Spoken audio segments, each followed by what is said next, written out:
Meus amigos podblazeiros, aqui mais uma vez no nosso Podblá. Eu tenho hoje uma convidada, posso dizer, muito especial e de um nível diferenciado, tá bom? Então você que se conectou agora, está curtindo o nosso canal, o nosso Podblá, hoje eu tenho aqui com vocês nada mais, nada menos do que Mafisa. Grande intérprete, grande artista, compositora também, não é, Também. também compositora. E hoje a gente vai bater um papo.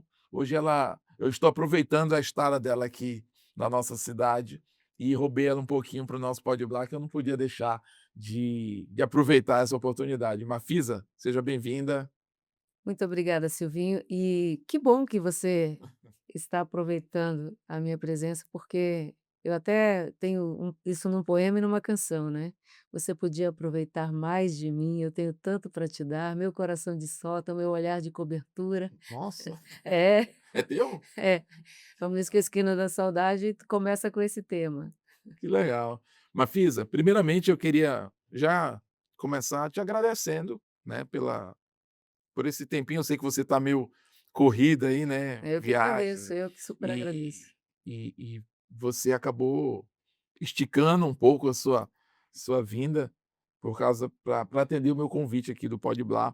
Mas é como eu falo, pessoal, o Pode Blá, ele prima justamente por isso, por trazer pessoas que têm uma relevância, que têm uma história para contar, que têm trabalhos, e você, mais do que nunca, assim, mais do que ninguém, Tempo de vida, né? Vai é, somando. assim, você tem uma como é que eu vou dizer?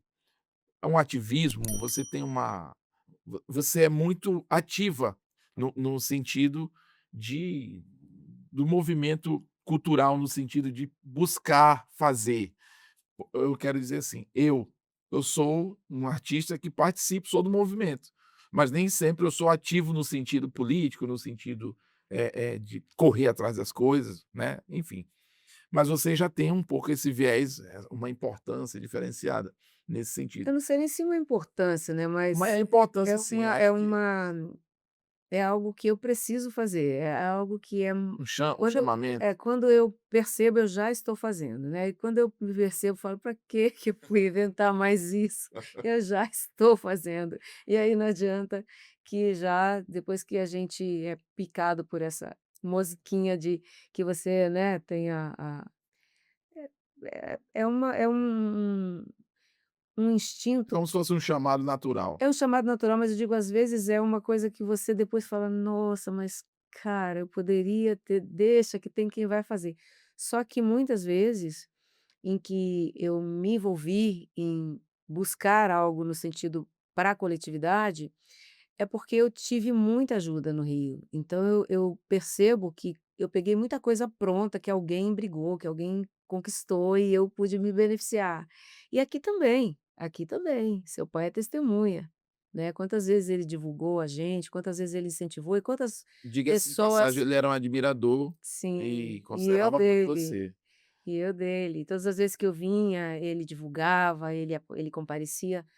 Então eu me sinto um pouco, instigada, assim, inspirada mesmo, a fazer algo que não seja só para mim, porque eu nunca soube fazer nada sozinha, essa que é a verdade. Que legal, É. não deixa de ser uma característica É, eu acho que é de mais uma ser característica. humano Mafisa, né. Acho que é mais uma característica do que necessariamente algo de excepcional, né, eu não trato com nenhuma excepcionalidade, tanto que quem não quer fazer ou não tem esse interesse, essa disposição ou disponibilidade, também está tudo bem. É verdade. Mas eu percebi em você um espírito de liderança, assim, eu percebo isso em você, né. É como se certas coisas, na hora que você dá uma informação, parece que você está respondendo um monte de coisa que todo mundo queria saber, quando a informação vem da Mafisa, né. Então, enfim, eu acho que justamente por essa sua característica de de de procurar, muitas vezes, solucionar algum problema em termos de informação, em termos de orientação. "Olha pessoal, é assim, assim, assim, eu busquei essa informação, é assim", é como se todo mundo Vamos ver, É, e você tem essa iniciativa. a gente tem dentro do Movimento Pro Cultura algumas pessoas que, se dedicam um pouco mais a trazer informações para a coletividade, né. Quem convive ali consegue identificar quem são essas pessoas. E tudo bem que algumas pessoas também, não façam da mesma forma, porém, eu reverencio as que chegam junto e que procuram, "Olha, como é que eu posso ajudar e tal", porque realmente lutar por algo pela coletividade, às vezes você acaba se expondo, né. Você se expõe e se indispõe muitas vezes também, porque tem que dar um pouco a cara a tapa às vezes, quando a gente está tendo problemas, mas também quando está dando tudo certo é bom, né, amigo, porque todo mundo celebra junto, como a gente acabou de celebrar O nesse festival, Festival então Povos da Floresta. é, então eu acho que no final sempre vale a pena. É. Mas a gente pulou uma etapa, né. Agora vamos do início. Mafisa, primeiro, seu nome é nome artístico ou é nome de fato? Esse é o meu Seu nome meu de nome porque já é batismo. um nome artístico, para mim já até o nome já é de artista. Pois é, minha família é mineira, meus avós são mineiros, mas eu nasci no Paraná. Então, possivelmente, isso tenha esse nome permeava lá as origens de uma avó italiana, esse é o nome que está naquela região dali, né. Tem bastante Marfisas por ali.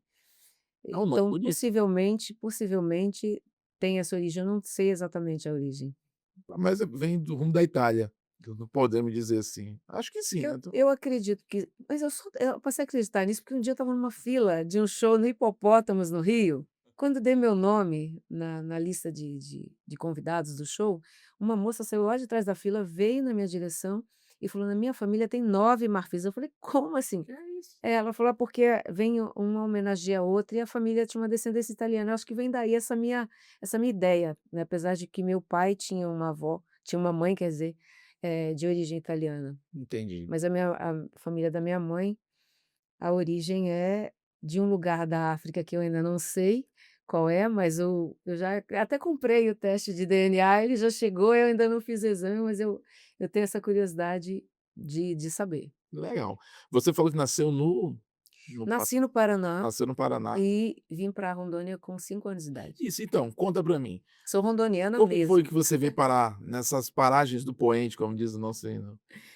Eu não pude reagir, eu sou a caçula de 8. Então, quando meu pai conheceu Rondônia, primeiro ele conheceu o Acre, porque ele trabalhava com uns médicos no Paraná, que tinham uma fazenda no Acre. E ele trabalhava com eles, ele veio e nessa de vir para cá a trabalho, ele acabou conhecendo Rondônia, Mato Grosso, e acabou optando por vir para cá.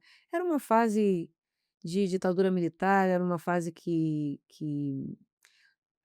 o Estado, né, estava oferecendo, ofertando, Oportunidades. vendendo Rondônia como um Eldorado. É Então, verdade. apesar de ele não ter sido uma daquelas pessoas que vieram com oferta de terra, ele comprou uma terrinha na época aqui, na 601, na linha 601. Para chegar lá, de Jaru até lá, eram 26 quilômetros a pé, em 75, A quando a pé, gente vê a pé. É, não tinha estrada. Porque eu tenho 26, 54 anos, eu vou fazer 55 anos esse ano. Então, eu caramba, peguei a mudança aí né, mas vieram todos os pais e os 8 vieram filhos? meus pais sim, meu irmão mais velho, ele ficou um tempo lá antes de vir para cá. E Hoje qual foi a cidade que vocês vieram para cá já? de Paraná. Ji-Paraná. Uhum. De Paraná primeiro, depois Jaru por muitos anos, mas eu saí de Jaru para Ji-Paraná e depois para o Rio ainda com 17 anos. Então, eu fiquei pouco tempo em Rondônia e fui para o Rio. Foi. É. E essa influência, essa coisa musical, essa coisa artística, é influência de alguém da família? Tinha A gente, eu não conheci essa fase do meu avô paterno, mas ele era sanfoneiro e era repentista, e o meu pai sempre foi maestro autodidata, mas maestro, né, regente de coral na igreja dele, e sempre a musicalidade, a parte de comunicação é muito presente na minha família toda. Teu do irmão seu meu pai, irmão mais velho é da parte do radialista, pai. da parte de pai, exatamente. Mãe não cantava nem Minha mãe é extremamente afinadíssima até hoje, a família toda canta, mas, profissionalmente não. mas seu pai meio que trabalhava com isso na igreja. Meu Assim, de uma forma mais séria, é, não que ele não era trabalhava, mas exatamente um trabalho, mas assim, era uma responsabilidade. desde que eu me entendo por, né, por gente, que meu pai era regente de coral na igreja. Ele aprendeu música e ler partitura sozinho, ele era autodidata, né. Então ele era um interessado, Muito. porque a pessoa aprender a ler partitura, é porque ele É. foi lá estudar para aquilo, que é Eu não isso, aprendi, eu sempre tive uma certa dificuldade de de entender aquilo. não, eu até que entendia, mas era, de parar para me dedicar a um instrumento, à leitura. Fiquei lá na Unirio 2 anos, só para aprender a dar nomes a todas aquelas. Eu falava que tinha a colcheia, a semicolcheia, a fusa e a semiconfusa que era eu, né. Confuso. Sabe o que eu fiz? Eu acho que 1 ano de teoria musical, e como eu falo, eu sei o que está ali, eu Uhum. sei dizer, o sol, a clave, mas eu não sei executar, eu não tenho a prática da execução, Sim. entendeu? Mas se eu sei dizer qual é o tom, que nota é aquela, mas Hoje em dia as pessoas dão nomes, né, modernos para essas dificuldades que a gente tem de se fixar em algumas coisas, né, uns são TDAH, outros são não sei o quê, mas na época a gente não tinha diagnóstico para nada disso, era só uma dificuldade de ficar quieto fazendo ou alguma coisa. falta de interesse mesmo, né? É, Eu costumo dizer porque você toca algum instrumento? só cordas vocais. É, pois já, mas muito bem. Mas eu quero dizer assim, quando você eu já até falei isso num podcast aqui com a Sabrine, eh, quando você toca, quando você lida com música, você estuda para chegar no instrumento. Tipo Sim. assim, o normal, seria o mundo ideal. Quando você já toca, dificilmente você vai isso em algo não sei se é a maioria, mas comigo foi assim, como eu já aprendi a tocar, para que aprender a teoria? Bateu, entendeu? Então isso fez com que eu saturasse essa questão de que: Acho "Ah, que não". é cultural, a gente não teve na nossa infância, talvez, esse estímulo, essas oportunidades de ir para uma escola tradicional, todo mundo era meio autodidata, todo mundo arranhava um violão, só que eu desde cedo, desde o início, comecei a trabalhar com músicos muito bons, né. Lá de Paraná, quando eu comecei a trabalhar, eu trabalhava com Vieira, que quem é de Rondônia e de Paraná sabe que era um exímio músico. E eu fui ao longo da vida trabalhando com excelentes músicos, isso vai te colocando num lugar assim, tipo, sabe, deixa com esse daqui que ele é mestre, né. Entendi. E aí acabei não desenvolvendo, não sei se tem uma explicação para isso sinceramente, mas eu tenho uma coisa que me coloca numa posição que me pediram uma vez uma definição, uma autodefinição Autodefinição. para uma coluna de um jornal lá de Macaé, no Rio de Janeiro, chamado O Rebate, que o editor do jornal, o senhor José Milbes, que já é falecido, né, era meu fã, ele lia as coisas que eu tinha um blog, ele lia e ele me convidou para essa coluna e me pediu uma descrição. E aí eu mandei: "Eu sou uma corda de violão". Aí a assessora dele me procurou, falou: "Você poderia desenvolver um pouco mais? É um texto curto, mas não é tão curto". Aí eu escrevi este poema: "Eu sou uma corda de violão, às vezes aço, às vezes nylon, às vezes flat, às vezes folk. A música produz em mim o campo magnético que gera a força ímã permanente do que eu quero atrair. Alimento-me da corrente alternada do amor, dar e receber. Palavras, imagens e sons são a ressonância do que me toca, e tudo que é vida toca-me. Tudo que me toca faz-me vibrar, e se vibro, sou. Às vezes solo, às vezes acorde, às vezes lindo, às vezes ostinato, dissonante, trastejante, desafino, e como corda, condutora e tensa, às vezes bamba, às vezes tesa. E se tensa ou bamba, posso ser bossa ou samba, jazz, blues, ritmo e poesia, shot baiano, toada, canção, pop, sertão, foxtrot, tesão.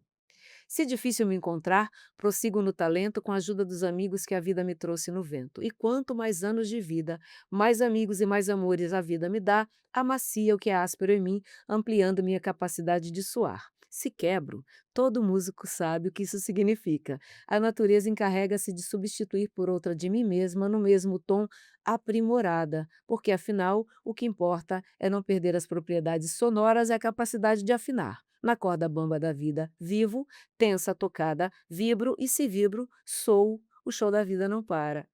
Senhoras e senhores, Mafisa.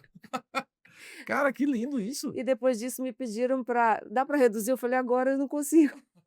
Tentei, tentei, mas eu falei: "Agora eu não estou Como é conseguindo". o nome dessa poesia? Eu sou uma corda de violão. Eu sou uma corda de violão. Cara, que analogia, precisa no sentido você é da arte, é da música, e tudo que a gente como músico percebe numa corda de violão, você definiu, e essa veia poética é um livro, né? É um livro de poesias? Eu nunca me achei poeta também, assim. Não? É, na verdade não. Eu gostava de escrever desde o colégio, né, gostava de escrever.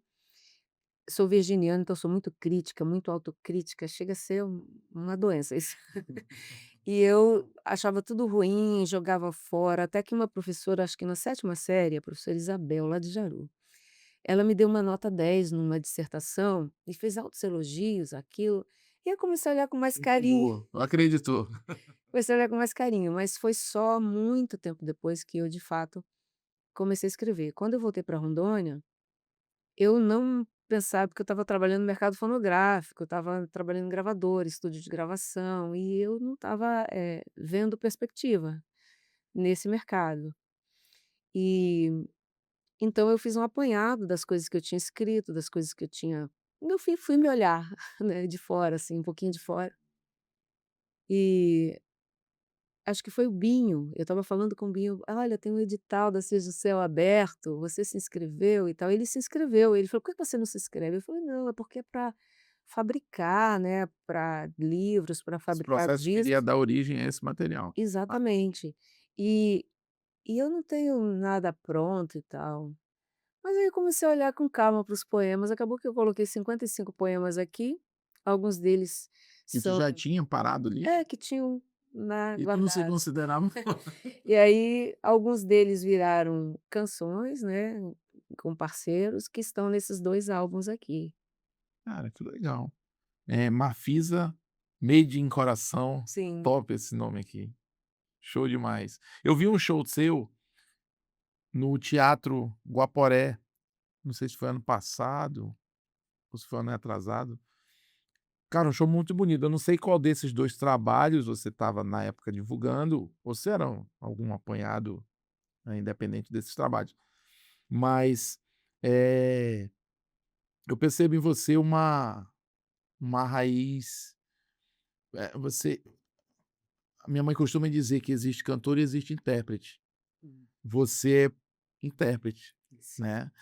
Você veste a música da forma Eu que eu que que entra eu sua me mente. entendi como intérprete sempre,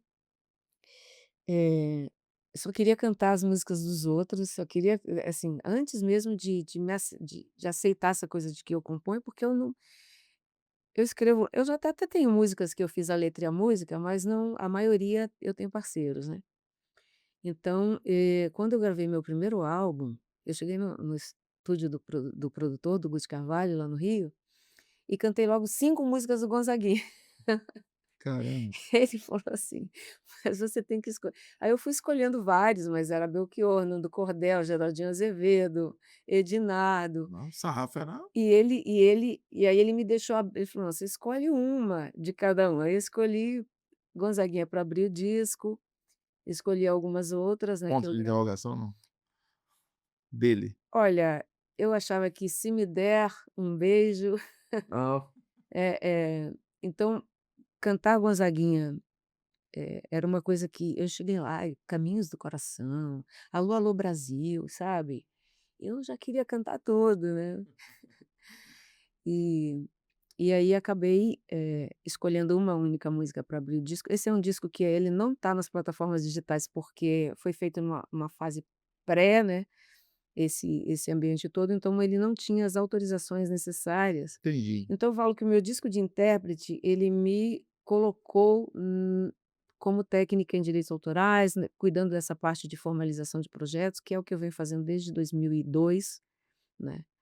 Hoje eu administro o Thales Roberto por conta de um histórico de trabalhos de bastidores e de produção e de estúdios, e até numa gravadora americana eu fui label manager. Eu brinco que eu não era label manager, eu era labor manager, porque Lembro. eu trabalhei muito, porque eu não discernia, né, até porque eu não sabia exatamente qual era a função do label manager. Foi o Big Boss da época, o Mister Clarence Mas o que Smith. vem a ser um label manager? É um gerente de selo, né, uma pessoa que faz Ah, entendi, um gerenciamento dos projetos dentro de uma gravadora. entendi. Só que eu fazia esta parte mais administrativa e burocrática junto ao Dom Filó, que é o Asfilófilo, o grande mestre Dom Filó, um dos criadores do movimento Black Rio, né, que hoje em dia ele tem um projeto muito importante chamado, hoje em dia não, ele já tinha e que hoje em dia tem mais visibilidade, que é a Cutting TV, Uhum. que era o Cutting Acervo, né, que é o maior acervo de cultura negra da América Latina. E trabalhei muitos anos com o Dom, e nessa fase da gravadora, quando os americanos vieram, que eles eram os boss, né, o Mister Clarence falou que eu era, além de label manager, era Artistic Liaison Coordinator. Ó, que nome bonito, importante, É importante. que era o nome que eles davam para a pessoa que fazia esse contato direto com os artistas, que estava no estúdio como artista, e eu fazia as 2 coisas meio misturado, porque eu não vim de uma escola, né. Eu fazia intuitivamente. E fui para esse lugar pelas mãos do Dom Filó, que confiava em mim, essa função. Então, confiou essa função. Eu já trabalhava com ele em algumas outras Mas como frentes. se deu essa tua profissionalização para ir para essa para ir trabalhar Um como na um parte da produção? Olha, hoje em dia, se você buscar, você vai encontrar, cursos de produção fonográfica, né, cursos de direitos autorais. Eu estudo, inclusive, eu sou repetente, todo ano eu estou na música copyright e tecnologia, na Escola Música e Negócios, eu sou repetente, eterna lá, repetente, porque é um mercado que tem sido muito, muda muito o tempo todo em função das novidades, dos formatos, das plataformas. Mas, eu demorei a descobrir o que eu de fato queria fazer nesse segmento, porque havia muita cobrança: "Você vai trabalhar com direitos autorais, não vai fazer direito?". Até que eu descobri que eu não queria resolver problemas estabelecidos, eu queria evitá-los. Então eu me entendi melhor nesse lugar, Uhum, né, saquei. de tentar evitar, e com o conhecimento que já tenho e com o conhecimento que eu adquiro diariamente, porque não tem como parar de estudar nesse segmento. Então assim, Mafisa, a gen a sem querer abrir o precedente aí para entrar numa discussão aqui. Streamings, plataformas, ela veio, claro, para ficar, é uma nova linguagem, é um novo formato, Já está, né, já ficou. mas isso afetou a forma de se ganhar dinheiro com música ou não? Porque assim, hã, uma vez eu vi uma entrevista do Ivan Lins, né, que eu Eu me lembro. sou fã do Ivan Lins, eu acho que na Entrevista conversa com o Bial, importantíssima. eu não lembro onde foi, eu acho que com o Marcelo Tais, Que foi com no Taz? Eu foi, acho que foi foi com com Tais, Taz, foi. no Provoca. Sim. E ele falando, e o Marcelo Tais perguntou algo sobre ganhos com direito autoral, e ele foi muito queixoso na resposta dele. Olha que para o Ivan Lins se Se queixa tá ruim para ele, se imagina tá para nós. exatamente, é isso que eu pensei. Ele falou de uma forma, assim, muito se mostrando decepcionado, né, É, que ele precisava ser muito executado, não sei quantas vezes para ele ganhar um tanto lá que praticamente insignificante.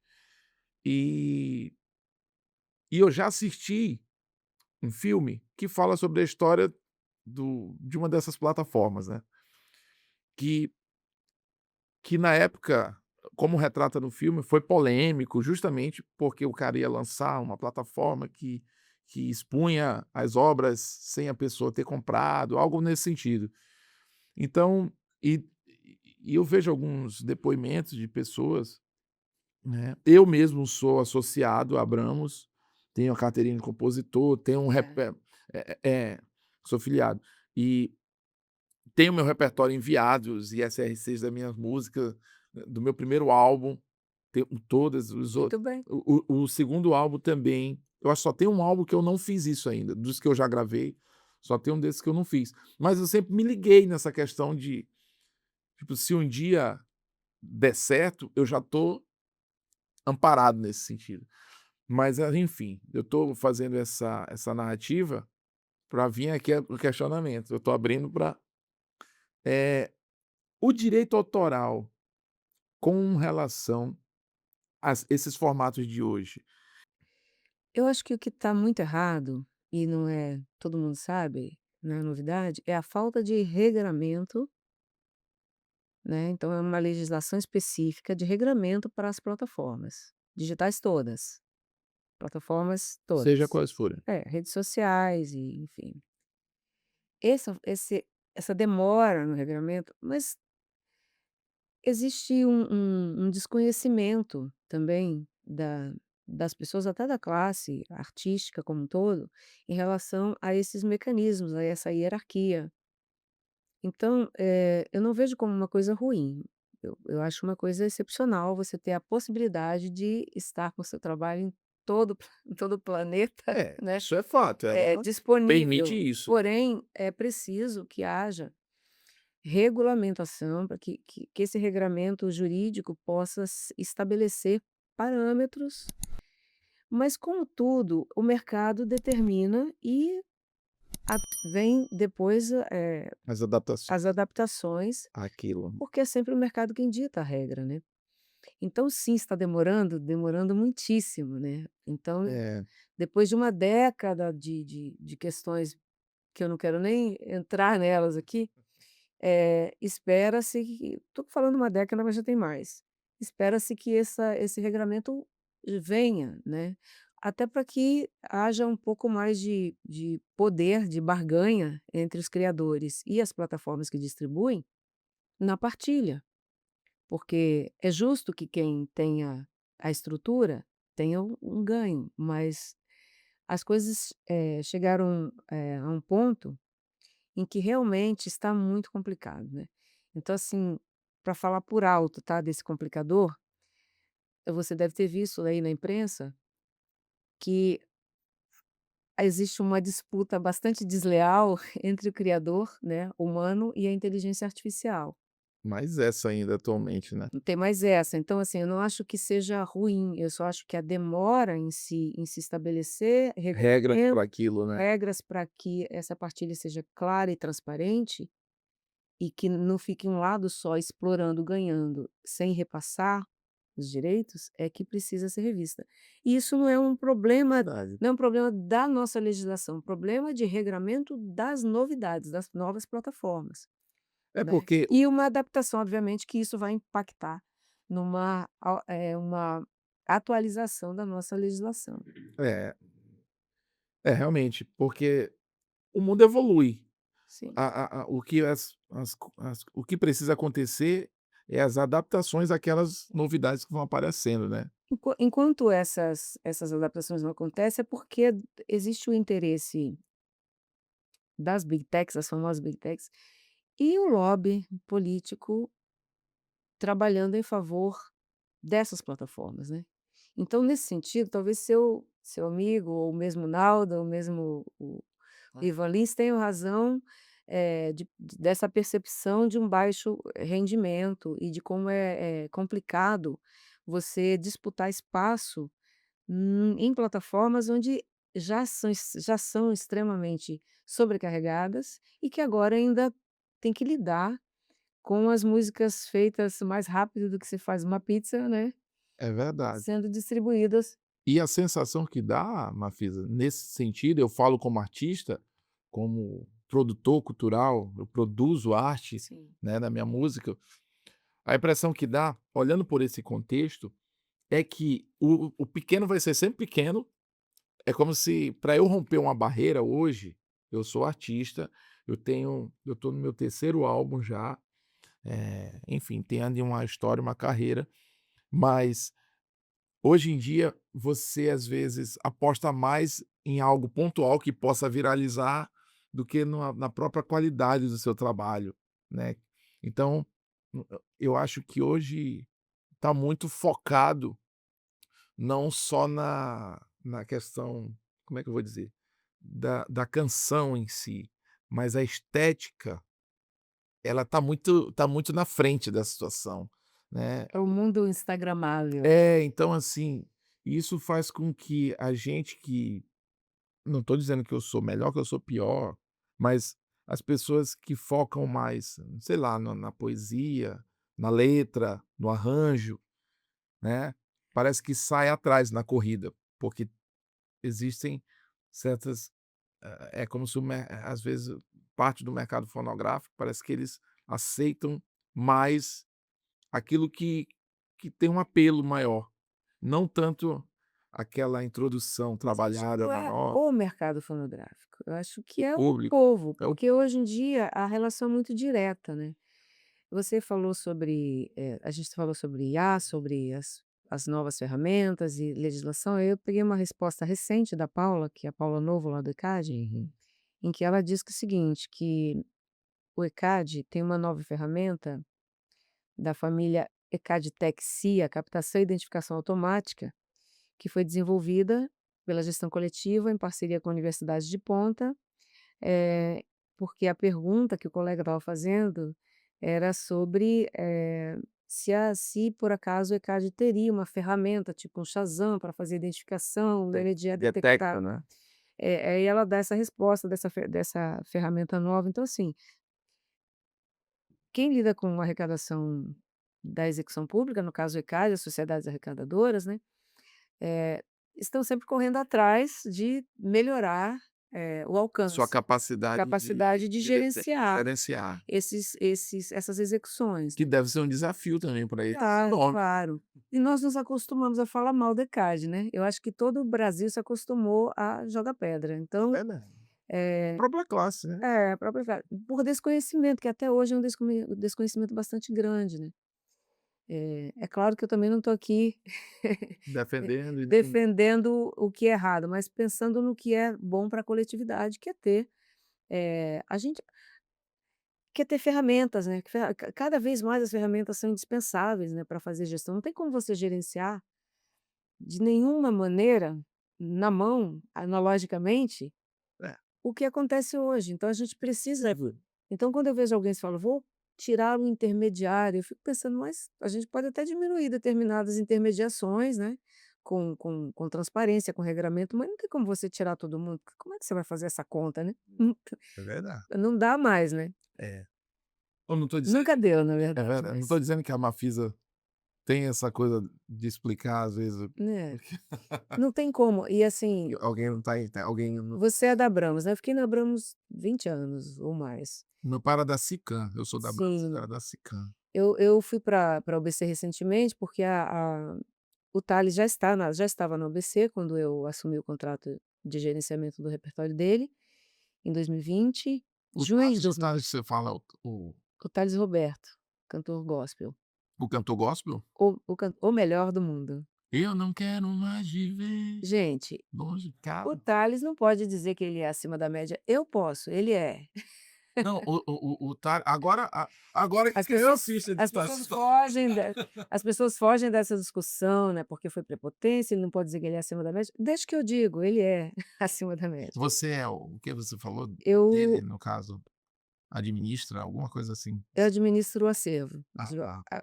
das obras, né, eu cuido dos direitos autorais, das autorizações, licenciamentos e faço um pouquinho de tudo Pô, que nos bastidores. Assim, eu sou é um trabalho que eu tenho muito orgulho de fazer, gozo de uma extrema confiança da parte dele, da equipe dele.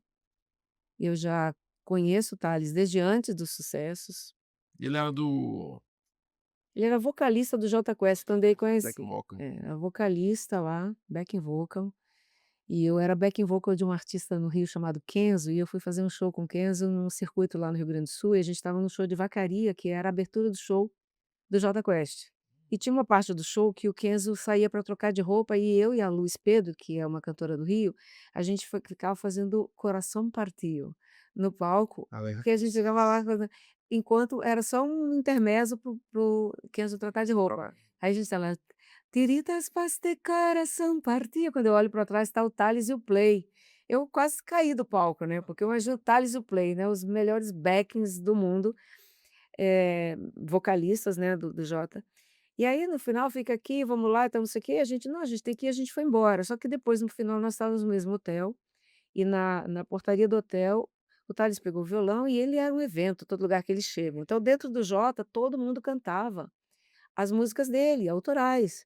Eu ouvi aquelas músicas e falei para ele: "Eu trabalho numa gravadora americana e eu tenho certeza que o Big Boss vai adorar o seu repertório". Ninguém acreditou, imagina. "Eu trabalho numa gravadora americana", "Ah, tá doida?". Mas o Thales acreditou. E ele eu falei: "Me mande músicas", ele foi para o estúdio e gravou um CDzinho que eu tenho até hoje, com algumas músicas inéditas, algumas delas que são sucesso incrível até hoje, mas para cada e aí daí a gente teve um projeto, ou vários projetos e várias coisas, tinha o Big Boss tinha o Mister Clarence O. Smith, né, o criador da Essence Magazine, do Essence Festival nos Estados Unidos, é um cara muito importante nos Estados Unidos, da comunidade negra. E esse cara, ele falava que ele ia lançar o Thales e a banda com a banda Black Hill no Apollo Stadium, ele tinha um sonho, assim, gigante.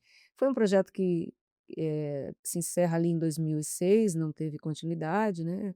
O mercado estava migrando, o mercado vem de década em década migrando, cada vez mais rápido nos ciclos, e não teve continuidade. Mas eu continuei conectada não só com o trabalho do Thales, mas com outros projetos que eu fazia de hip hop, com cantores do gospel também, e da música negra, né. Uhum. Porque eu fui para o Rio e no meu um dos meus primeiros trabalhos no Rio já foi com pessoas da comunidade negra, então eu já me identifiquei com as minhas raízes muito rapidamente, lá no Rio.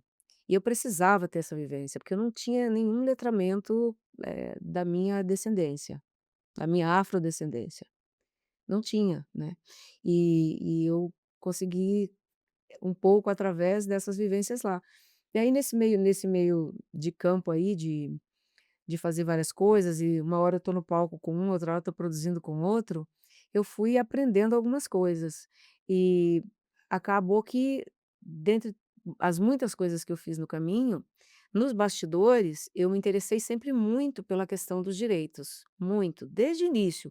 Quando eu fiz meu primeiro álbum e que as músicas eram todas controladas por gravadoras multinacionais, né, que era a Ednardo, Belchior, Geraldinho Azevedo, Nando Cordel, Antônio Villerroy, que era na época Totonho Villerroy.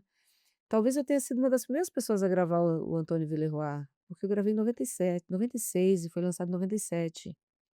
O álbum se chamava Esse País que eu Vejo, se chama Esse País que eu Vejo, e Esse País que eu Vejo é uma música do Antônio Villerroy, que na época assinava como Totonho Villerroy. Hoje em dia tem todo mundo sabe dos grandes sucessos do Antônio, né, que está morando em Portugal, e levando a carreira dele lá, mas fez muito sucesso com músicas principalmente as com a Ana Carolina, Garganta, Tô Saindo, os grandes A sucessos dele. parceria dele com ela?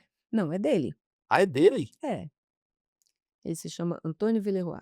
Ele na época era um artista, hum, mais novo, um compositor que ele é exímio compositor, e estava morando na França, se não me engano, nessa época, 96, acho que ele ainda estava na França. Ele é francês? Não, ele é brasileiro, Não, gaúcho. eu digo pelo nome, Ele é gaúcho. Beleroy, Ah, dá sim. uma sonoridade, parece que é francês. Eu não sei se esse nome tem alguma origem, eu acho que não. Ele morava lá a trabalho e tal.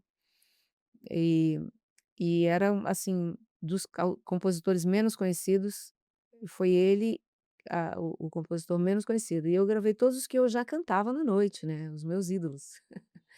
Eu Quem é queria o gravar teu o muitos teu mais. o teu top, assim? Cara, esse aqui eu sou fã, Gonzaguinha, Belchior, cara, eu adoro Djavan. também. Eu não assim, não é um, né, gente, É difícil, é um porque monte, só os 3 gente. que você falou aí É. já deu de porrada. Não Eu sou fã de Gonzaguinha, cara, não eu tem acho como você ser fã com a Sion. riqueza desses caras, né. Então eu queria cantar esses caras, né.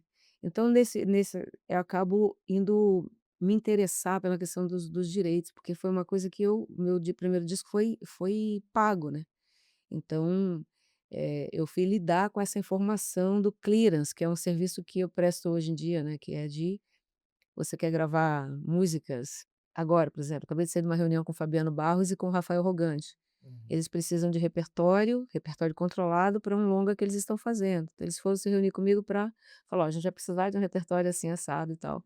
E você faz essa Eu faço esse esse meio de trabalho. campo da Se eu pesquisa, do quiser regravar, por exemplo, levantamento. uma música do Djavan, um exemplo, Sim, você trabalha com esse meio de campo exatamente. de Agora, o comunicação. que é preciso lembrar sempre as pessoas que a lei do direito autoral, ela prevê que o autor, ele tem direito de cobrar. Então, é o direito patrimonial, né, os direitos autorais, Entendi. que engloba ali o direito de autor, o direito patrimonial e o direito moral. O direito patrimonial é ali onde você negocia valores. Não existe uma tabela, existe uma prática de mercado. Então, se eu quero gravar Djavan, eu vou entrar em contato com a Luanda Music do Djavan e vou, solicitar essa autorização, eles vão me dar um orçamento e o artista vai acatar ou não, mas ele tem o direito de cobrar antecipadamente. Assim como ele também pode Aos autorizar e não po cobrar nada. não é muito uma prática de não cobrar nada. Por exemplo, o Tales, ele não cobra de ninguém, nunca cobrou. É uma escolha. E também uma orientação que eu dei desde o início.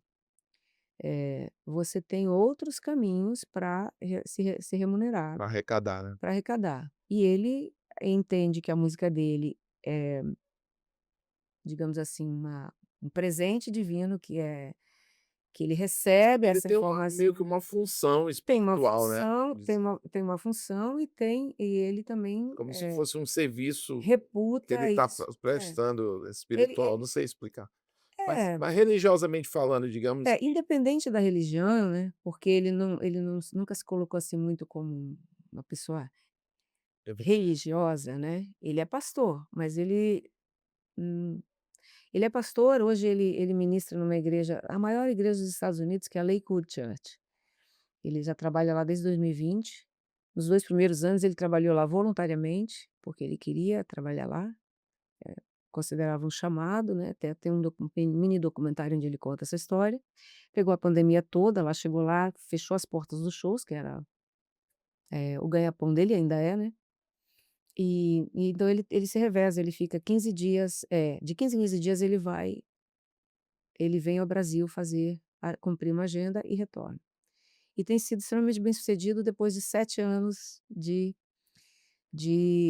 resguardo, né, digamos assim, em que ele ficou fora do mercado brasileiro, tá, de shows, porque nesse meio tempo ele fez muito sucesso, principalmente nos países da América Latina, principalmente nos países de língua espanhola.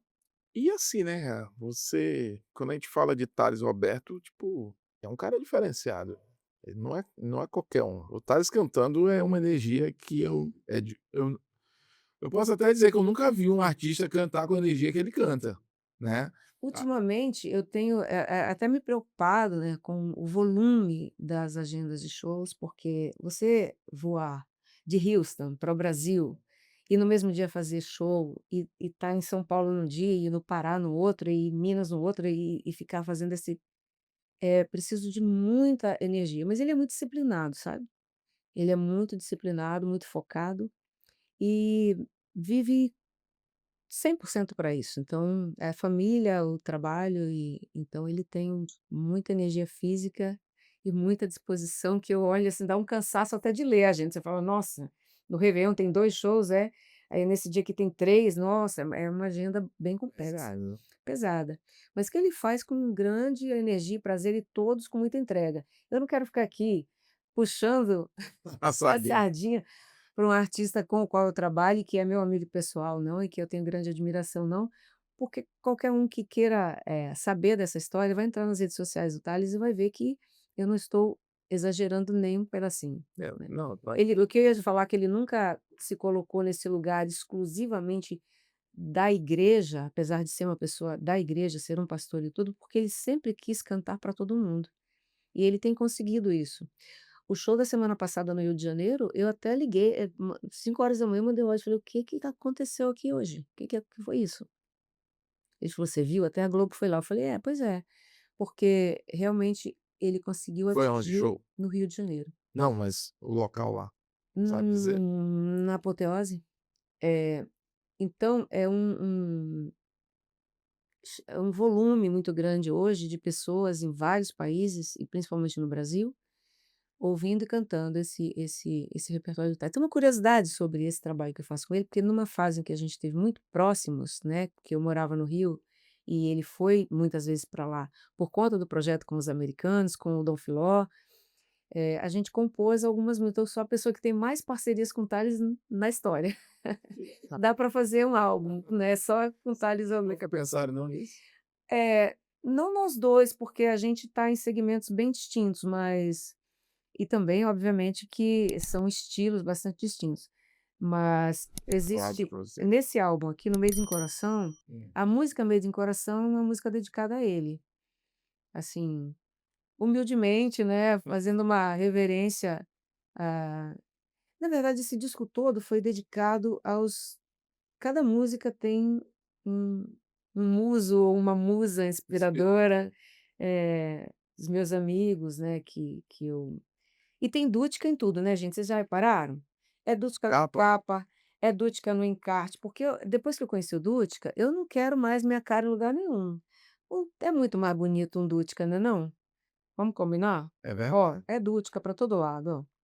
É Dútica. Aqui no encarte desse álbum, tem 6 obras do Dútica aqui dentro.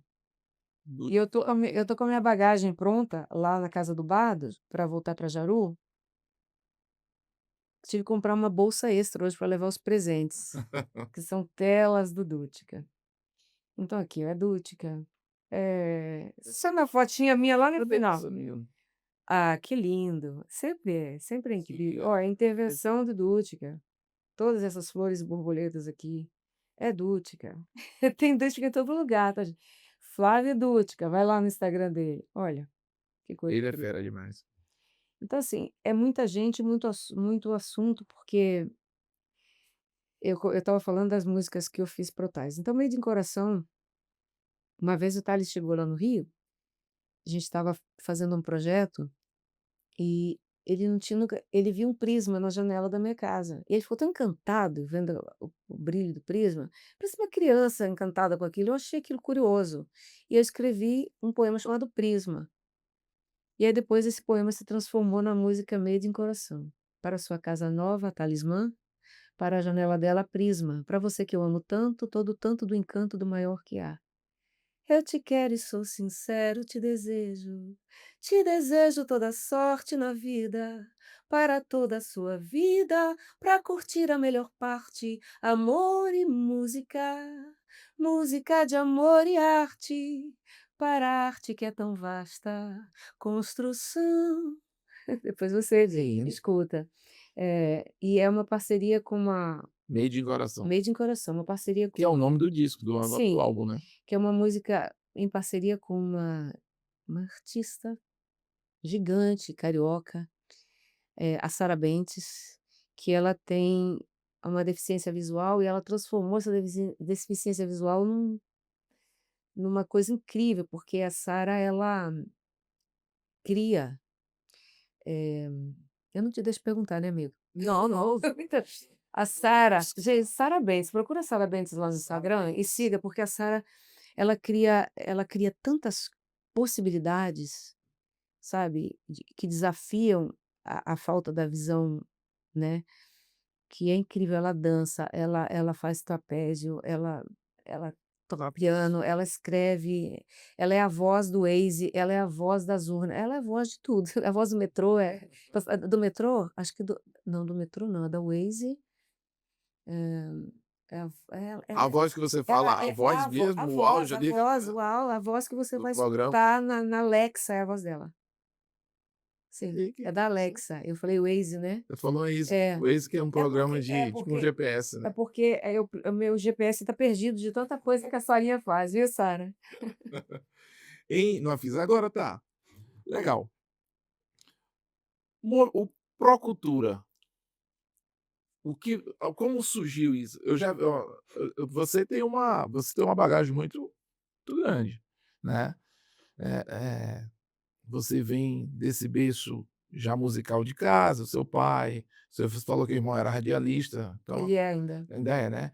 Então tem a comunicação, de alguma forma, Ele trabalha na Interativa música, FM de Jaru. aí você vem para essa parte profissional de trabalhar com produção musical, com no backstage ali dessa área, digamos, né, da produção, direito autoral, que é algo que para mim é um plus no sentido de já te dá um up assim na eu não sei explicar. Você já é diferenciado nesse sentido, não é toda vez que a gente vê alguém que trabalha com música que trabalha com Eu essa ti área. eu tive oportunidades que os amigos foram na frente abrindo os caminhos para eu passar, sabe. Então, quando eu cheguei no Rio, em Rondônia mesmo, né, já comecei lá em Ji-Paraná com o seu Ronaldo Brito, na banda Mitos. Então, e ele cuidava eu era menor de idade ainda, ele cuidava com bastante carinho, né, da gente na estrada aí, fazendo bailes e sendo assediado de todo lado e tal. Depois lá no Rio, nesse lugar que eu acabei. Mas tu foi para o Rio já para trabalhar com por causa disso? Olha, é uma longa história também, mas assim, eu vim a Porto Velho fazer um baile com a banda Mitos, que era a abertura do show do Renato e seus Blue Caps. Nossa, No Se eu não me engano era Botafogo não? um clube que tinha aqui alguma coisa ligada a Aero alguma coisa, tinha um clube assim? É. Aero? Ah, o Aeroclube, Aeroclube? Era Aeroclube, isso? Aeroclube. E era Renato e seus Blue Caps. E aí, no final do nosso show, da nossa apresentação e do show dos Blue Caps, um produtor veio falar comigo, ele falou assim: "A gente tem uma banda no Rio de Janeiro", e ele e o Cadinho, que era o baixista dos Blue Caps na época, o Newton Francisco, que faleceu na pandemia. E o Nifrão falou: "A gente formou uma banda, a banda se chama Pó de Guaraná". Era uma banda de baile, mas para dança de salão. "E a gente tá precisando de uma cantora". E eu, com bastante pouco juízo e seguindo a minha intuição, fui para o Rio de Janeiro no ano seguinte, e fui trabalhar na banda.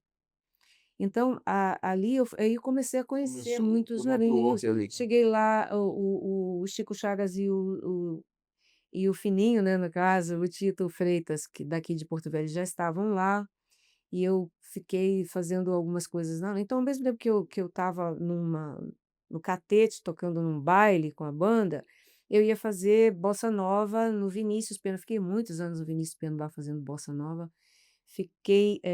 Trabalhei algumas vezes com o Tito, e eles trabalhavam naqueles bares mais tradicionais de música brasileira, de Entendi. standards americanos, na orla do Rio de Janeiro. No Vinícius eu fazia, um repertório de música brasileira com um parceiro querido que também faleceu na pandemia, que é o Marcelo Lessa, um violonista, assim, fabuloso. Monstro. Trabalhei fazendo música brasileira, com o Theo Oliveira, que era um cara que vinha dali do Galo Preto. Então, assim, eu trabalhei com pessoas que eles me encheram, eles eram um atalho para o conhecimento que eu não tinha tido até então. Então eles me enchiam de Essa tua ida para o Rio foi informação. muito importante para tu enquanto profissional, assim, Definitivamente, né, da música, definitivamente. do E eu só me interessava por isso. Eu não estava fazendo outras coisas, eu estava interessada por isso. Eu tinha música e música, eu estava. Então, eu fui, assim, com os amigos me puxando, me levando, e fui fazendo e o que te muitas e coisas. o que te trouxe de volta? Assim, por que Ai. você voltou para Rondônia? Então, em 2017, eu já estava há 10 anos com o Gerson Quincombo, né, na banda Super Groove, acompanhando Quincombo na estrada e tudo. King Combo? Gerson King Combo, King Com o rei da soul music, incrível, inclusive tem um documentário recente, chamado, eh, Black Brother? Nossa, deu um branco agora. Black Brother é uma das músicas, daqui a pouco eu lembro o título do documentário. documentário. É. E de que eu apareço lá, tô lá participando. E a gente era o 10º ano que eu estava com o King Combo, a gente fez um DVD de 70 anos dele no Rival, e logo depois da gravação desse DVD, eu vim visitar a minha mãe. Eu já tinha estado aqui em 2016 por um tempo, por mais tempo. Eu sempre vim todo ano visitar a minha família, mas em 2016 eu fiquei 2012 eu vim fui ficando mais tempo, porque eles foram envelhecendo, meu pai, eh, já estava um pouco mais velho. Quando foi em 2014, bodas de diamante dos meus pais. E eu fiquei muito envolvida naquela comemoração. Tem até uma música chamada Não Tenho Pressa, nesse álbum aqui, que foi feita em parceria com Guilherme Rondon e Tony Pelosi, que é uma homenagem que eu queria celebrar essas bodas. E eu fui ficando mais e mais e mais. Em 2016, eu vim no final do ano acompanhando meu sobrinho João Marcos, que é um cantor e um compositor incrível lá de Paraná, que estava na época com uma dupla sertaneja em Goiânia. Então tem toda essa tem passagem por Goiânia, tem mercado fonográfico de sertanejo também, tem muita coisa. E eu estava acompanhando a dupla fazendo shows aqui em 2016, fiquei mais tempo, no final do ano e tal, fizemos réveillon aqui, capotamos na BR aqui, nossa, foram muitas aventuras.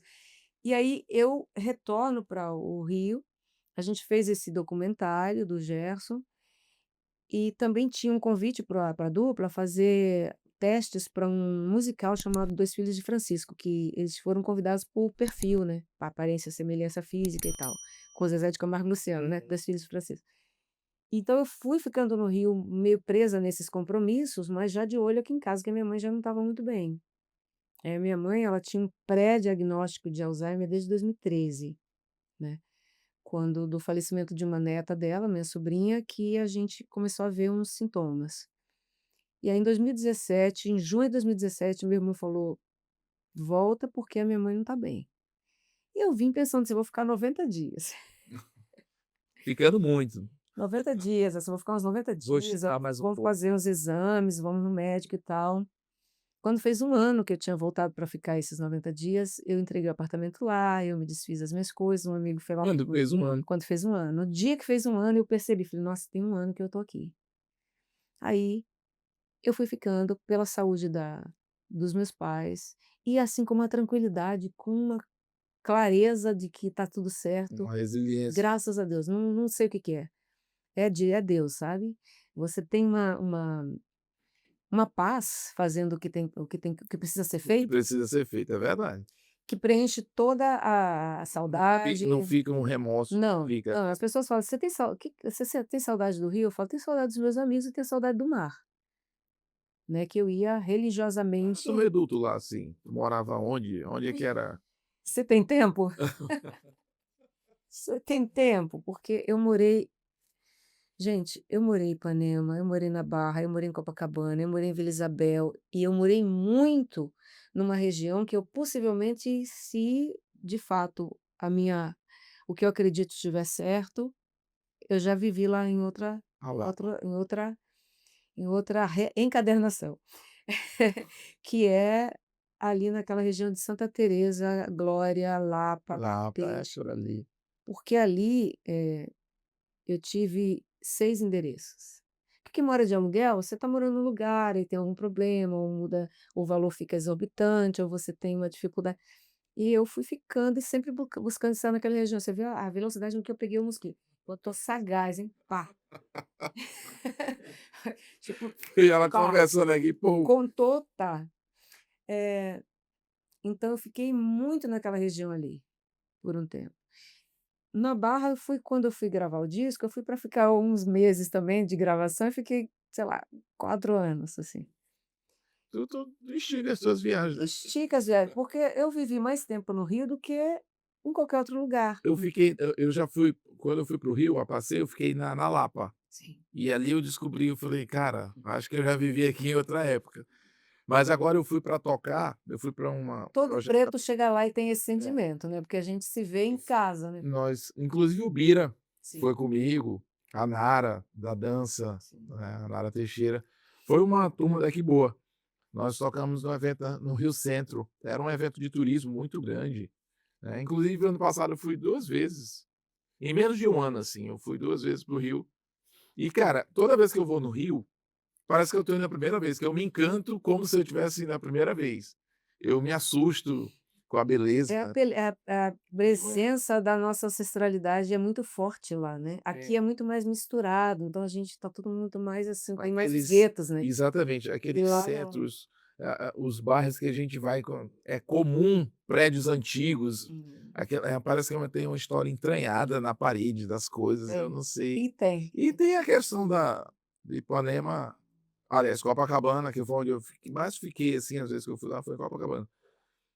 Cara, aquilo ali É é por de ser arrepiar. por ser um lugar turístico, tem bastante oferta de locais para alocação, então a gente fica com mais facilidade, Aquilo é consegue e alugar. tem a questão do samba, né, que eu vim na música, eu sou do samba, eu vim do samba, eu cresci no meio de samba, foi através do samba que eu entrei na música.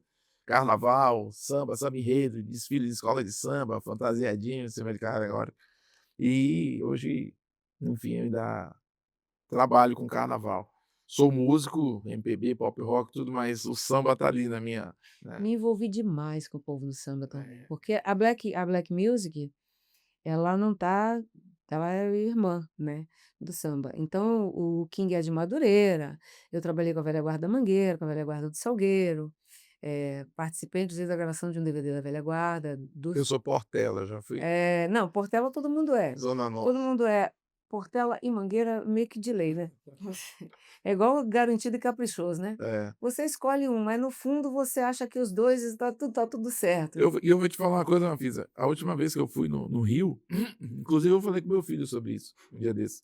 Eu não sei se você conhece, lá na Lapa eu fui num local chamado Beco do Rato.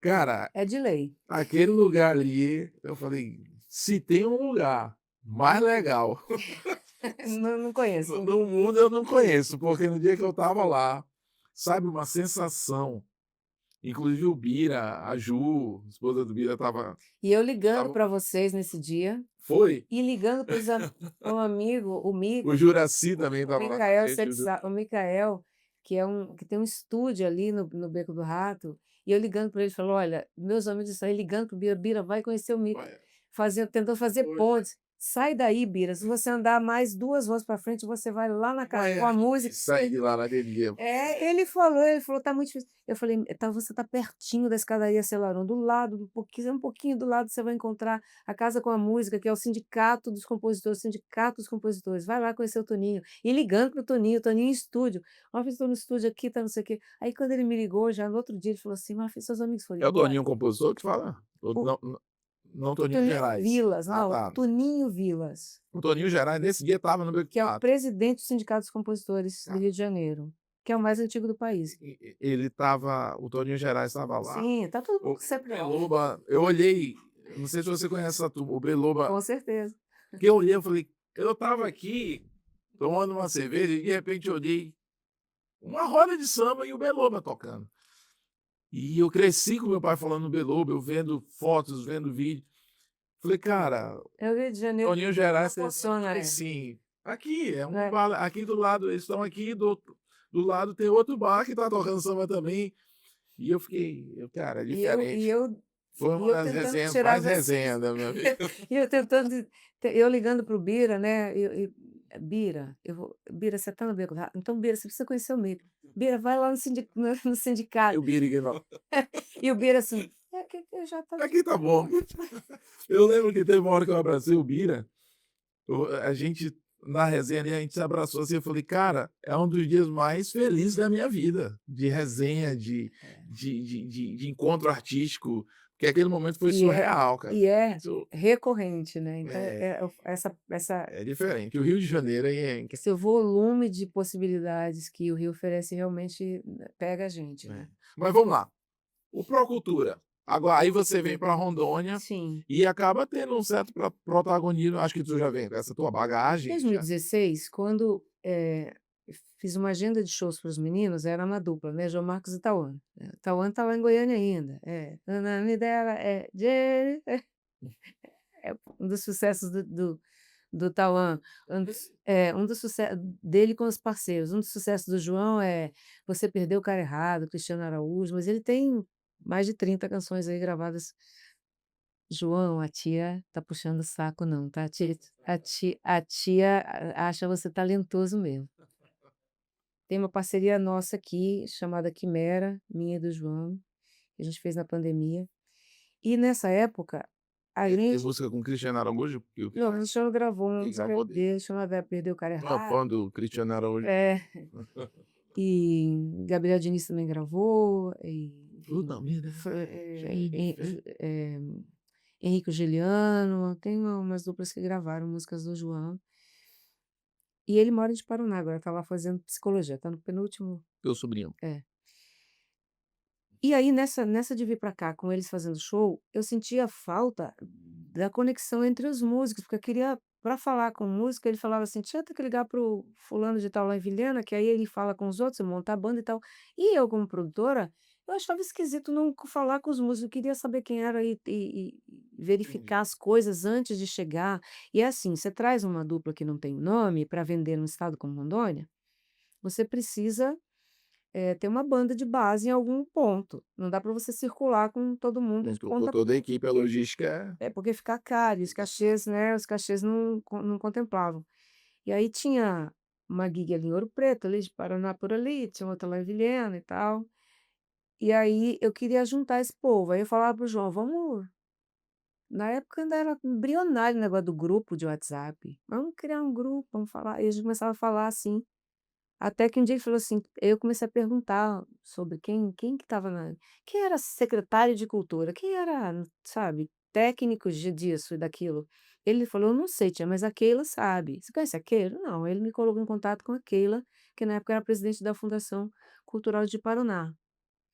Aí de tanto fazer pergunta, ela não tinha as respostas no momento, ela falou assim: "Eu vamos lá em Porto Velho para saber?", porque a gente estava querendo informações sobre esse projeto aqui. E a gente veio, 3 de maio de 2018. E naquele dia, quando a gente retorna, antes de retornar, eu todo mundo falando, né, porque a lei, existe a lei não é cumprida e tal, Fabiano, Marcela e Rodinei na época, nos recepcionaram na Sejusel e botaram maior pilha, Marcela e Fabiano: "Não, porque aí tal, é a lei, porque não tenho recurso, porque não tenho dinheiro", e o Rodinei contando as histórias. Aí eu me lembrei que Rômulo Pacífico, eu tinha encontrado o Rômulo dentro de um curso da UBC, que nós estávamos fazendo sobre o direito da música, sobre, a história dos direitos autorais na música. E aí eu falei: "Ah, tem um amigo aqui que é advogado, é o Rômulo Pacífico da Versalhes na época e tal". Aí aquele eu falei: "Eu conheço o Rômulo", aí vamos lá, e lá vamos nós, no escritório dele, que vem a ser com a família que tinha aquela loja de doces ali, né, a família da Letícia, da Bianca. não, não Todo mundo também ligado às artes, ao direito, à cultura. A Letícia era dançarina, ainda, mas mora na Argentina. A Bianca virou influencer. E tem a pequena que é uma artista plástica agora, que era pequena na época, né? Agora tá maior. é a Ludmilla, né? O nome dela? Deu um branco agora, me perdoe, tá, gata, se eu não lembrei teu nome corretamente. Então, a gente foi ali e já casou. O Rômulo falou. Pegou, já começou a esmiuçar a lei, começou a verificar, e nesse dia quando a gente retorna, eu a gen aí criou um grupo, chamei de Movimento Pró Cultura, enquanto a gente escolhia um nome. Esse é um movimento pró cultura Rondônia, enquanto a gente dá um nome, não, nunca trocou de nome, Entendi. entendeu. E aí nessa primeira Segurança. configuração, a gente chamou o Bezek, que na época estava fazendo coordenação de cultura em Ariquemes. Tênis. Então a gente começou a puxar as pessoas, a Marcele, que era da Unir, o Chicão, sempre desde o início com a gente, o Chicão Santos, o Ed, ele eu conheci dentro do elevador quando eu estava saindo da Sejusel nesse dia, e a gente foi juntando as pessoas assim, em prol de um objetivo comum que era, eh, lutar pelo Fundo Estadual de Cultura. Quando chegou junho daquele aí nessa primeira visita já, o Léo Moraes, que era deputado, ele nos recebeu e já começou a desenhar, articular.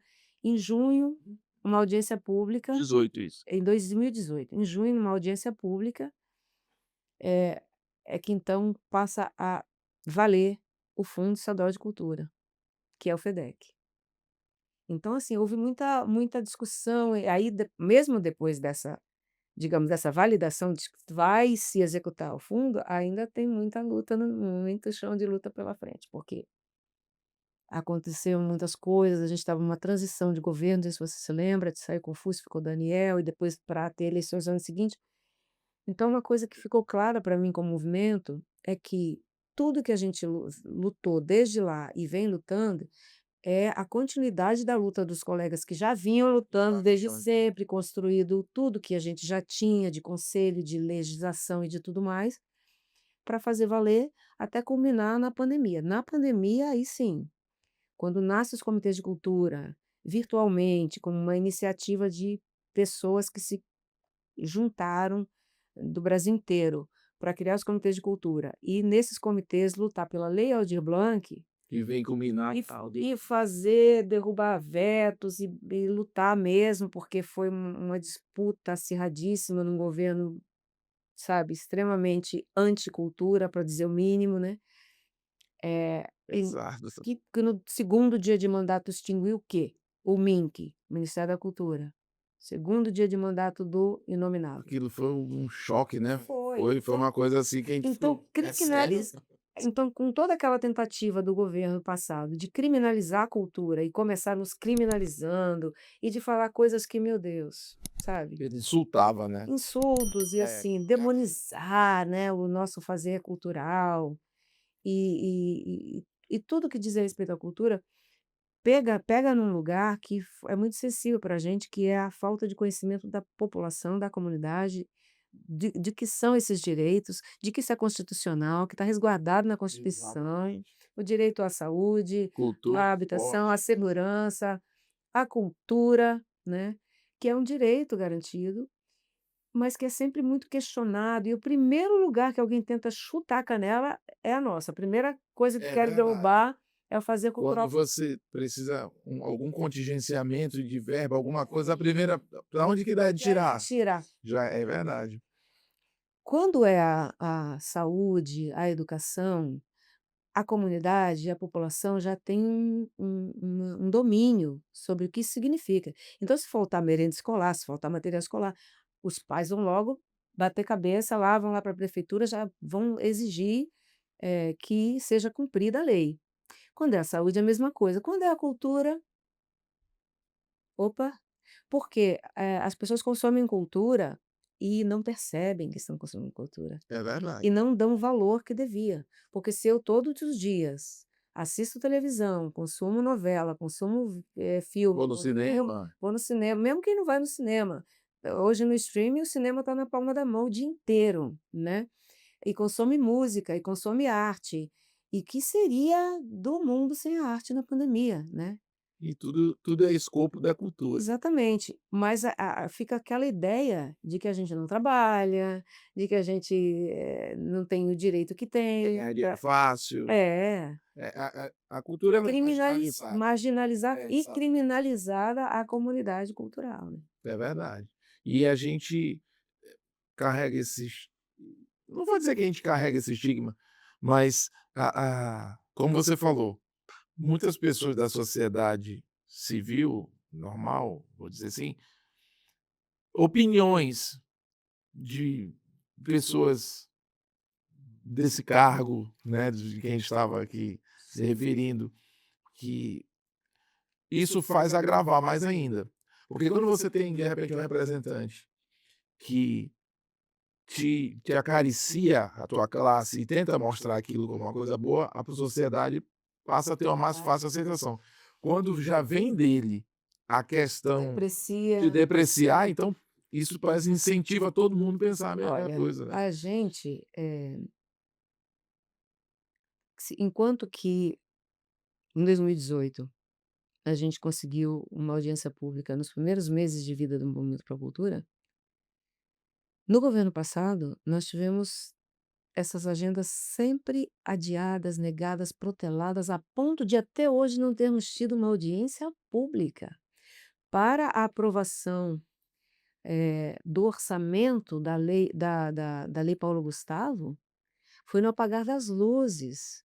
Eram ofícios, ofícios, ligações, ligações, estratégia e mais estratégia para tentar chegar num lugar onde a gente precisava da assinatura dos deputados, para dizer: "O recurso estava na conta", o recurso ficou na conta há anos, mais de ano. Então, assim, Que luta. essa dificuldade, essa luta do poder público, dos dirigentes, né, não estarem, do nosso lado, é muito dramático. E, assim, eu não vou nem aqui apontar para dedo para lugar nenhum, porque nesses lugares vão mudando o tempo inteiro. Hoje é um, amanhã é outro, amanhã depois é outro. Como diz o Tales, um dia é o fulano, outro dia é o Michael Jackson, eu brincando. Ele me mandou um áudio outro dia que ele falou assim: "Não, porque uma hora é o Lula, outra hora é o Bolsonaro, outra hora é o Malta, não era o Michael Jackson". Eu falei: "Ah, tá, com o Michael Jackson eu quero tratar". Me diz uma coisa, Mafisa, eh, agora em se tratando das leis, a PNAB, a Paulo Gustavo também, esses ganhou-se, digamos, eu vou usar o termo ganhou, mas de uma forma até pejorativa, né, Aprovou. aprovou-se esses instrumentos Sim. para que a nossa classe conseguisse desenvolver, que digamos, diga-se de passagem, eh, eu enquanto artista falo por mim, mas eu acho que você também concorda, foi um ponto positivo que acabou a pandemia acabou meio que dando Ó, faz essa conta. uma força, né. Governo passado, segundo dia de mandato, extingue-se o quê? O Ministério da Cultura. Então, onde é que foi parar o Fundo Nacional de Cultura? Ficou parado, né. Houve fizeram muitas estratégias que eu não vou entrar aqui no mérito, porque eu não vou saber os termos corretos e nem os dados precisos para dizer, mas houve muita tentativa de se lançar mão desses fundos para outras finalidades. Só que esses É o fundos contingenciamento, é, né. esses recursos que têm um destino, estabelecido por lei e tal, ele ficou parado lá. Quando chegou a pandemia, a classe cultural, como a gente vive repetindo, foi a primeira a parar, a perder o seu, possibilidade de ofício de ganho, né, e foi a primeira a fechar as portas, né, a vida cultural para, as casas fecham, foi o primeiro mesmo. E aí com isso, houve essa necessidade, foi uma luta insana, o Brasil se juntou, se uniu lindamente em prol da aprovação da lei que foi criada pela Benedita da Silva, e que foi ali, conduzida pela Jandira Fegali, Alice Portugal e que fizeram articulações com outras, lideranças partidárias, deputados e tal, pela aprovação da Lei Aldir Blanc, da lei emergencial, né, que se chamou Aldir Blanc também. Isso de uma forma de homenagear o Aldir que faleceu na pandemia. Pandemia, né. Sim. E uma Mas o homenagem. fundo do audiovisual que também ficou, eh Parado. esse fundo que fomentou ali boa parte, quase que 70, mais de 70% da Lei Paulo Gustavo, que em homenagem a Paulo Gustavo, que justamente, teve essa reverência, né, ao nome dele. Então esses recursos eles estavam parados, por isso que eles estavam disponíveis para a cultura. É claro que depois se fez outras composições, porque era pandemia, porque tinha uma série de necessidades de reparação. A classe cultural, ela não tem, a maioria não tem garantia de nada, não tem CLT, sabe, não tem 13º salário, férias, tal, não tem. São pessoas que trabalham e ganham para sobreviver, a maioria delas, né.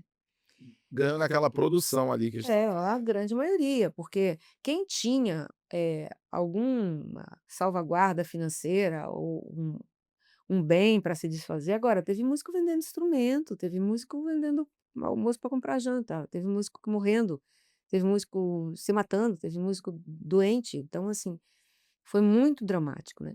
Então dali, eh, valida-se primeiro a Lei Aldir Blanc e em segundo lugar a Lei Paulo Gustavo, numas disputas acirradíssimas lá na Câmara Federal, por esses recursos. E o governo federal, quando o Lula volta, ele, propõe então a Política Nacional Aldir Blanc, que ela já nasce com um recurso estabelecido de 15 bilhões de reais para serem distribuídos ao longo de 5 anos.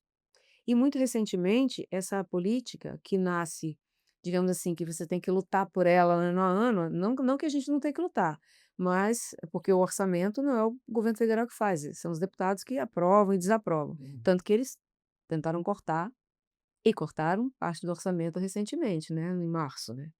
Então, mexer com a cultura, mexer com a classe cultural, tirar as nossas possibilidades, continua sendo uma forma muito cruel de lidar com a comunidade cultural.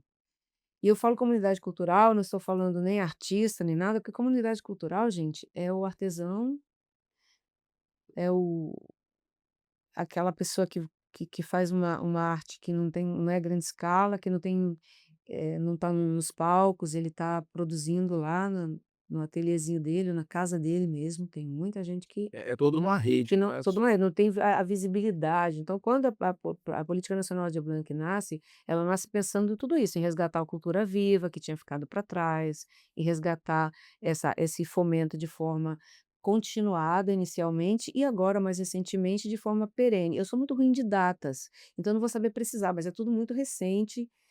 O MINC vem trabalhando, trabalhando e trabalhando para fortalecer esses mecanismos, né, e eu e mais 5 colegas do estado de Rondônia somos agentes territoriais de cultura, que a gente se habilitou no edital do Ministério da Cultura para ser agentes. Então, o que eu já fazia naturalmente, porque todos nós somos agentes territoriais de cultura, uhum. né, você é aqui no seu território, no seu espaço, com a sua comunidade. Eu sou, no meu espaço que tem acontecido muito virtualmente, mas pensando sempre no mínimo, no entorno todo, em todo o estado, né, tentando ter essa abrangência, porque quando você está pensando política pública para a cultura, você está pensando em todo mundo, indiscriminadamente. E aí, se a política existe, se o recurso existe, se o mecanismo existe, todo mundo pode ir buscar o acesso, Servido se aqui. servir daquele acesso. Então, eu vejo com muita esperança, né. Então, mais recentemente, quando a lei, a Política Nacional Aldir Blanc passa a ser perene, digamos assim, ela está o orçamento garantido Instituída como política com pública. política pública, digamos assim, é um fomento continuado, né, o próprio Ministério da Cultura está fazendo esses ajustes ainda, porque é tudo muito novo, muito recente, tem que reestruturar tudo e tal. Pode-se dizer que, na sua opinião, Hã. que vencemos, assim, enquanto Não. classe artística, ou Pode-se você dizer que acha estamos no ainda caminho. ainda é algo vulnerável? Eu acho vulnerável, porque as tentativas de atacar este lugar da cultura, elas são muito frequentes. É só você olhar o como as pessoas as mesmas os mesmos parlamentares envolvidos em questões muito sérias, Escusas. sérias, orçamentárias, colocam uma lupa sobre a vida de uma artista como a Margareth, que tem 30 anos de carreira, É verdade. para esmiuçar o fazer artístico dela, para tentar achar onde que ela possa estar se beneficiando disso ou daquilo, como fizeram recentemente, do fomento público, disso, daquilo. Então, assim, não podemos relaxar. Mafisa, cara, eu quero já deixar o convite, porque é tanta bagagem. Não, não fale em direitos autorais, em política pública para a cultura, que eu passo o resto do dia falando. Então, a gente, assim, vamos é sério mesmo, queria te já deixar aqui no ar, fazer um convite para você, para uma próxima vinda aqui no Pode Ir lá, para a gente já até falar mais da Olha, a música, próxima vez que eu vier da aqui, eu arte. quero falar que este ano eu vou produzir a Isso, terceira edição.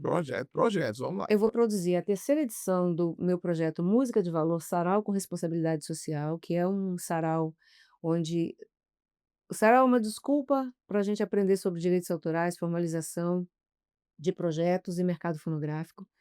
É a terceira edição, as 2 primeiras foram feitas, eh, via Sejusel, essa terceira é via Ministério da Cultura Rony Norte, foi aprovado e assinei o contrato ontem com a Caixa Econômica.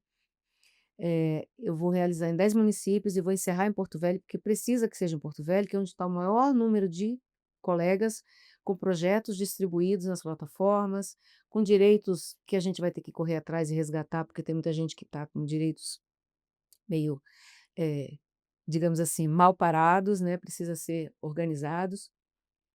Vou fazer um longa documentário, já estou fazendo um longa documentário, Canta Mulher, Vozes de Luta e Arte, que é, a história do Canta Mulher, mas também do protagonismo do Fórum Popular de Mulheres, que vocês conhecem, o Canta Mulher tem 33 anos, né, o Fórum Boa, Popular de Mulheres tem boa. um pouco mais, né, e capitaneado ali, né, pela Benedita Nascimento, que é a nossa Minha amiga Bené, a Bené, e as outras irmãs que eu não vou nem citar aqui para eu não cometer o ato né, a falha de não citar corretamente todos os nomes.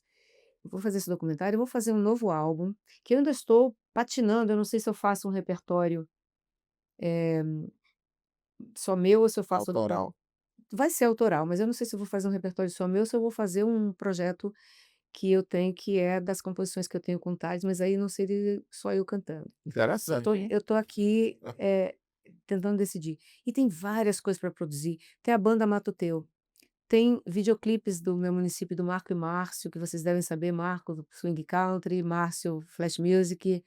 Eu vou fazer o videoclipe deles e fazer um outro projeto que é um show, via Pinab e LPG, Jaru. Neném Licurgo, fazer videoclipe, show. A Cleide que fez a minha trança maravilhosa, que vai fazer oficina de tranças.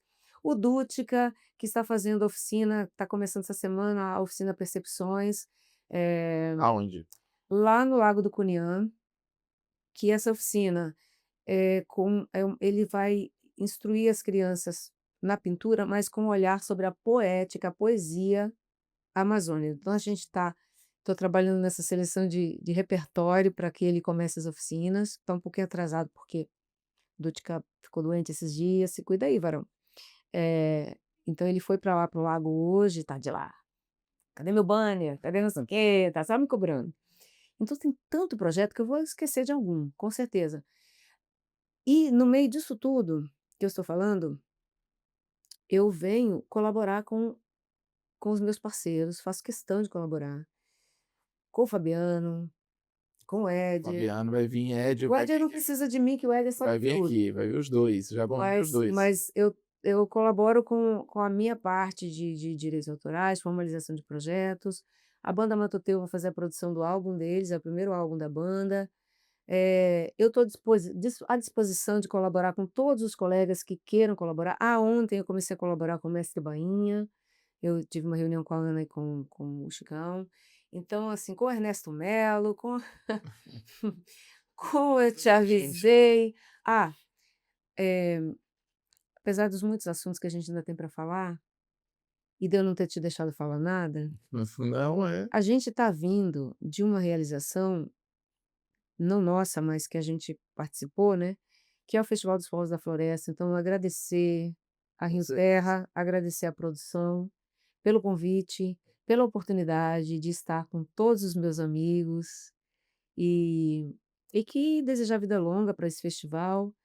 E que a gente consiga, nós também, com os nossos projetos, acessarmos esses recursos, né, que a gente não fique na dependência de que venham pessoas de fora trazê-los, apesar de que eu sou grata por quem os trouxe, mas que É a gente verdade. faça esse caminho para que a gente também possa produzir as nossas coisas aqui e tirar essa pecha de cima da Lei Rouanet, né, porque ninguém merece ter que lidar com isso a essa altura do campeonato. É verdade. Vamos fazer valer. Eu quero, além de parabenizar também o Festival dos Povos da Floresta, parabenizar pelo seu trabalho, né, vi sua apresentação, participei, fui no Lenine, fui no Quilomboclada, fui na Isabela, fui na Mafisa e, enfim, ah, eu quero aqui agora te agradecer mais uma vez, pela sua vinda, você ter dedicado o seu tempo, né, encaixado o Pode Blá no seu tempo. Eu espero que você tenha o poder de síntese do seu pai, porque eu falava, tagarelava no ouvido dele, ele lá escrevia o que ele queria e estava tudo certo.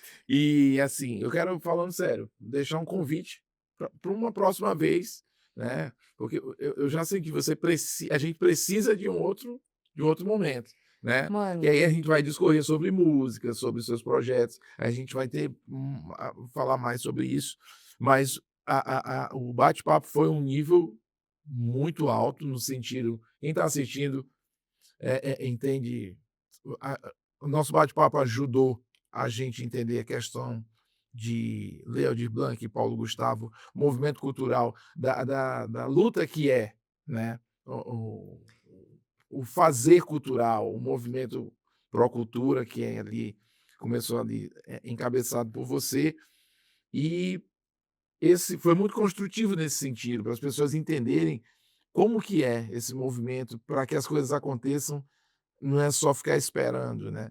Então, assim, eu quero te parabenizar, né, pela sua Eu quero te agradecer também e te pedir que convide para falar sobre o levante feminista, porque tem assuntos que eu participo que não cabe num podcast de tanto assunto. Levante feminista Rondônia, porque o estado que mais mata mulheres no país é o estado de Rondônia, o segundo que mais infelizmente abusa de crianças e adolescentes é o estado de Rondônia. Para que chame para falar. Num outro momento eu venho te falar do meu lado B, que é de cuidadora de idosos com demência, então eu participo de uma comunidade muito grande chamada Cuida de Mim, que tem mais de 80.000 membros, e nós somos uma entidade nacional chamada Recriar com você, e a gente tem também vários projetos e é uma luta de bastidores que precisa ser falada, ser visibilizada e que a gente no momento a gente fala só disso. tá certo. Ó, obrigado, obrigado mesmo, né, foi um Obrigada, bate-papo de alto nível, eu que te né, e agradeço. foi bem na expectativa que Vocês eu podem tinha. editar, tá, gente? Eu falei demais, João, você pode cortar, tá? Tá autorizada a fazer edição. Então, é isso, pessoal. Mafisa aqui comigo. Você que assistiu, tenho certeza que elevou aí o seu nível cultural, né? O seu nível de sabedoria na área da cultura e das políticas públicas. Então, vai lá. Você que ainda não se inscreveu no canal, se inscreve, comenta, curte, compartilha, né? Divulga esse conteúdo, porque a gente está aqui justamente para falar sobre cultura, sobre a nossa arte, e sempre que eu posso, né? O Pode Blá, ele vai ter um nível desse que E me teve hoje sigam, aqui. me sigam, me Isso, sigam. rede social, quer falar? Marfisa de França. Marfisa de França nas redes sociais e Pode Blá. Espero que você tenha curtido, tá bom, pessoal? Vem para Cultura, Rondônia. Valeu, tchau, tchau.